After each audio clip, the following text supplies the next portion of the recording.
Hello, hello, hello, hello. This is Tira Jarvis with Kefi Coaching coming to you live for Transformation Tuesday.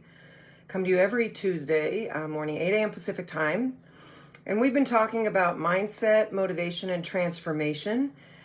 And it's been quite a little journey through this last couple of months. Probably it's been a year and plus now since COVID, a little bit over 12 months. And, a lot's happened and a lot's continuing to happen. And my focus the last couple of weeks has been about getting ready for this comeback for me personally, as well as for my clients, and hoping that some part of that might be relevant for you as well. When I'm speaking about these topics, I'm talking to successful women leaders primarily, but it would work for all leaders. And whether you're a business owner and an entrepreneur, or whether you work in a corporate environment, I think these messages, and especially this message today, there might be something in there for you that I'm happy to share. So I want to talk about getting ready for your COVID comeback, whatever that might look like. And as I think about what I've been going through over the last several weeks, it does start with, just like any kind of transformation or change in behavior, it starts with a self-awareness about what's working and what's not working and what you want to change about that situation. And sometimes we don't have full control over that change or not. So when we think about the pre-COVID world, there were a lot of structures in place that had been in place for a very long time, around from the Industrial Revolution, if we really want to be honest about it, and definitely influenced by the Depression. And whether they were relevant today or not, we never really challenged them or looked at them. And when you look at some of the things that broke, it could have been the way we shop and the way we buy. It could have been the way we get healthcare services. It might have been, for you, it might have been school, how we teach our children. And it also might have been what it means to go to work and how we go to work and where we go to work. And when you start to look at those inherited values and systems and processes that were put in place, we have to ask ourselves, since they've been challenged through COVID, I really see that as one of the real positives, or really one of the benefits of COVID and the pandemic, at least for those that are looking, is evolving new ways of teaching our children, new ways of shopping and buying, new ways of going to work, right? And I think that there's a lot to be said for that. But what I would encourage you to do is find out for yourself what worked best for you during this shelter in place or safe at home, however you want to look at it. And, look at what you gave up and look at what you gained by it. And when you do that, look at real consciously, what is it that you want to put back in? All right. So yes, there was a lot of fear, a lot of anxiety. There was a lot of avoidance, staying safe, avoiding people. And there was, but there were some benefits. We got some time freedom back. For those of us that were commuting to work, we definitely got our commute hours back. We might have, in the beginning, been stressed with balancing children at home or trying to balance, new productivity techniques and tools that would work for you that might make it work. But we adjusted to a new normal. After a period of time, we got some rhythm back. We got some new routines, some new rituals that worked. And if we stuck to those, they worked pretty well. I know for me, I mentioned, I really struggled with my exercise routines working in the COVID in place kind of environment. I'm not going to kid you that despite my continued attempts to manage my fuelings and my hydration and my sleep and taking care of my body, it was very easy to be emotionally charged and triggered by certain things in that environment. So I, like many, have COVID-15, COVID-20 that I'm attempting to try to readdress so that I can get back and feel healthy. But when I look at it, most of us got time freedom back. If we commuted, we got location freedom back. And we might have even gotten some money freedom because we were forced to only, our activities were restricted in such a way that we were forced to only spend on essential things. And so some of those things are what we strive for in fulfillment or in an extraordinary life, are those freedoms that we're looking for. Definitely our dress code changed. My dear friend Christine Vartanian invented, waist up wardrobe. I look really professional. Like I could go to any office today, but the reality is I got my yoga shorts on and I'm barefoot. So waist up, and for some people, they didn't really maybe even care what they look like, but wanted to maintain a professional image. We've worked on having sets designed so that as much as I'm on Zoom, my backdrop always looks like I'm in an office and it always looks professional. But there's definitely been an adjustment to all of that. And so now it's okay. Now look at what's working and what am I going to continue to take forward to this second iteration of now a new normal? Because, businesses, people are getting vaccinated. Everybody's making a personal choice. I personally don't like to take vaccines. I opted to get the vaccine, number one, because I wanted to reduce my risk of spreading it to other people. Number two, definitely wanted to reduce my risk of, what the symptoms might be that I would get had I contracted the disease. But almost most importantly, I wanted to regain the parts of my life that I missed, which would be some of the people that I love to be around, some of the places that I love to go. I wanted to get some freedom back there, but it's not to say that I wanted to be reckless abandon and go forth and do everything that I was doing before, because there were elements of my pre-COVID life that really weren't working that I didn't really look at, just like schools and shopping and work. And I'd also go, our infrastructure in the government, as much money as we invest in our government, their computer systems, they're very archaic. They're not state of the art. They caused a lot of issues with how our governmental agencies were in a position to actually support us. That could be one of the things I caught. I listened to CBS Sunday Morning, and I was listening to another show. I think maybe it was 60 Minutes, actually, I believe. And it turned out that it was kind of 7 maverick immunologists that got together that moved the engine on our response, the American response, because the CDC was completely shut. I mean, they couldn't respond. They were too big to actually respond to the demand. So check out last week's 60 Minutes. It was fascinating. These doctors just came out on their own for the benevolent of health.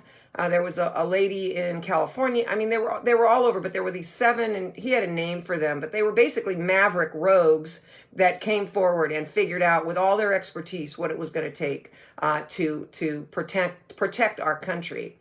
So now when we look at getting ready to move, okay, I want people in places in my life. If you are working and you're commuting, you're probably dealing with a situation around what your company's going to do about this commute time for you. Well, on CBS Sunday Morning, they revealed that there was a 60% of Americans that work in an office outside the home are interested in continuing to have some form of freedom around telecommuting and working from home. And so organizations that are, what I would say, responsive are looking at that. They're looking at how can they create some schedules that are hybrid. And we're looking for the right balance. The deal is that work will never look the same as it did before, just like when COVID hit. It's going to change. And how do you want to make that change for yourself? And this notion of, we've got to put back human interaction and eye contact, because if I'm honest, Zoom, although it was a great surrogate for face-to-face communication, it didn't really, in all situations, enhance communication. It can't replace in total face-to-face eye contact interaction. So what will be the new protocols or the new etiquette when you do go to work or when you do go to school? I think we're struggling to figure that out. But I think what's true is the benefit of leaving behind anything personally and as a society that didn't work anyway, but we weren't forced to look at it, that now we are looking at it. What are we going to leave behind and what are we going to replace it with? And for me, I'm a business owner and I was working from home anyway. And I know many of my clients were also in that space. And we had, I think, a different set of issues. For me, I live at home. There was a loneliness that was very evident. I was missing my networking events. My weekly calendar would always include some kind of a networking meeting or social or whatever where I would meet new people, and that got stopped. So I'm really looking forward to putting that back in some kind of a configuration for myself. The business side, I had already made a move to go from live in-person workshops to online, digital presence, these Facebook lives. There was other ways that I was, enhancing my business anyway. But my private clients were still, my main focus. And yet I did do some online group programs, and I experimented with a lot of things during this time. So I get to actually relook my business right now on what is it that I want to reinvent for myself. And this dress code, so not only is commuting going to change about work and when we work and hybrid kinds of things around that, but the dress code is going to change as well. I mean, they were joking on the TV show CBS Sunday Morning that everybody's in their pajamas on calls, and I don't find that to be true. That's not to say they're not in their pajama bottoms, and they might have to put on bottoms to actually go to work. That's another story. Will they fit? Do I put regular shoes on? Will I be able to wear heels again? What will that really look like, and what will that entail? But they shared a statistic that the highest clothing category last year in 2020 was pajamas, which had never happened before. But if you're going to feel good, wear your pajamas for sure. So I'm just going to encourage you to spend a little bit of time in reflection and review what was your life like, in January of last year, before we learned of the pandemic. And then what's your life kind of like now or before this second wave of comeback? And, what did you gain and what did you give up? And of the stuff that you gained, what do you want to keep and move forward with? And of the stuff you lost or gave up, what is it that you want to put back? And really focus on your health. If we didn't learn anything about the pandemic, and in my personal, my family's been touched by cancer numerous times. We're all one phone call away from having a health crisis. And when you're in a health crisis, you or a loved one, nothing else matters. So maintaining a healthy body, doing what you need to do with routines and habits, maintaining kind of a right-sized body for you, and whatever that looks like for you, so that your body can get you wherever it is you need to go, spiritually, mentally, emotionally, physically, whatever. It's really about your body. And I also believe that focusing on the right things, I talked about that a little bit last week, and not what's right for somebody else, and not the right way of doing it, like there's a morality or a judgment about doing it wrong or not doing it good enough. What are those right things for you? For me, it's health, it's family, it's, learning and growing, and it's my business. So, but you want to get those, and you want to be very, very clear on those so that you are focused and aligned on the things that are most important to you. And, I think getting really good at new things. Change is the only constant. We want to get a lot better at trying new things and giving ourselves permission and some ability to be patient, that it takes something. And you might not get it right the first time, but you can learn from that.